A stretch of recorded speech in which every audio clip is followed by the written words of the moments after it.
বন্ধুরা, এটা হচ্ছে বাংলাদেশের জাতীয় ফল কাঁঠাল। দেখতে পাচ্ছেন কাঁঠালের বোঁটাটা কিন্তু একদমই টাটকা। এটা হচ্ছে গাছ পাকা কাঁঠাল, এইমাত্র কেটে আনা হয়েছে। তো বন্ধুরা, কাঁঠালটা কিন্তু একদমই গাছ পাকা, আর কাঁঠালটার স্মেল চমৎকার। সারা ঘর কাঁঠালের স্মেলে ভরে গেছে, আমার নাকেও খুব দারুণ স্মেল পাচ্ছি আমি। তো বন্ধুরা, গাছ পাকা কাঁঠালের স্মেল কিন্তু অসাধারণ হয়। তো কাঁঠালটা যেমন দেখতে চমৎকার, মাশাল্লাহ মাশাল্লাহ, খেতেও কিন্তু খুবই টেস্টি। এটা কিন্তু খাজা কাঁঠাল। এর আগেও কিন্তু আমরা এই কাঁঠাল খেয়েছি। আর এই কাঁঠালটা কিন্তু আমার বোনের শ্বশুরবাড়ি থেকে আমার বোনের শ্বশুর নিয়ে আসছে।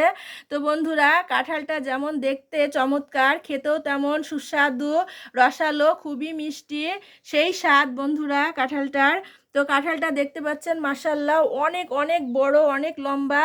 তো বন্ধুরা, এত বড় কাঁঠাল টেনে আনাই কিন্তু খুবই কষ্টকর। তো তারপরেও কিন্তু শ্বশুরবাড়ি যেহেতু, খুব খুশি হয়ে সবচেয়ে বড় কাঁঠালটাই কিন্তু নিয়ে এসেছে আমার বোনের শ্বশুর। তো বন্ধুরা, কাঁঠাল যেহেতু বাংলাদেশের জাতীয় ফল, আর কাঁঠালে কিন্তু প্রচুর পরিমাণে ভিটামিন রয়েছে। আপনারা বেশি বেশি করে কাঁঠাল খাবেন।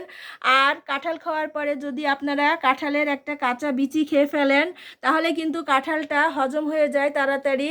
তো বন্ধুরা, যাদের কাঁঠাল খেতে প্রবলেম হয় তারা একটা কাঁঠালের কাঁচা বিচি খেয়ে ফেলবেন কাঁঠাল খাওয়ার পরে, তাহলে দেখবেন কাঁঠালটা দ্রুত হজম হয়ে গেছে।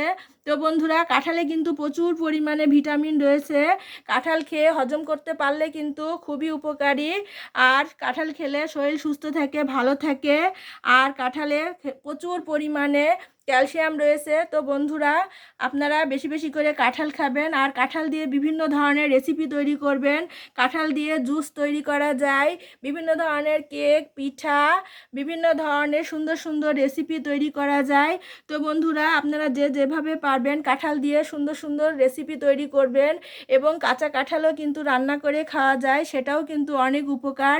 দেশি চিংড়ি দিয়ে যদি কাঁচা কাঁঠাল রান্না করে খাওয়া যায় তাহলে খুবই মজা লাগে। তো বন্ধুরা, এটা কিন্তু পাকা কাঁঠাল। তো আপনারা পাকা কাঁঠালের সুন্দর সুন্দর রেসিপি তৈরি করবেন আর মজা করে খাবেন। এখন যেহেতু কাঁঠালের সিজন, কাঁঠাল কিন্তু এখন খুবই সস্তা, খুবই কম দামে পাওয়া যায়। তো বন্ধুরা, আপনারা কাঁঠাল বেশি বেশি করে খাবেন। আর কাঁচা কাঁঠাল কিন্তু রোদে শুকিয়ে আপনারা ফ্রোজিং করেও রাখতে পারেন। আর বন্ধুরা, পাকা কাঁঠালও কিন্তু আপনারা সুন্দর করে আপনারা রেডি করে বক্সে করে ডিপেও রাখতে পারেন।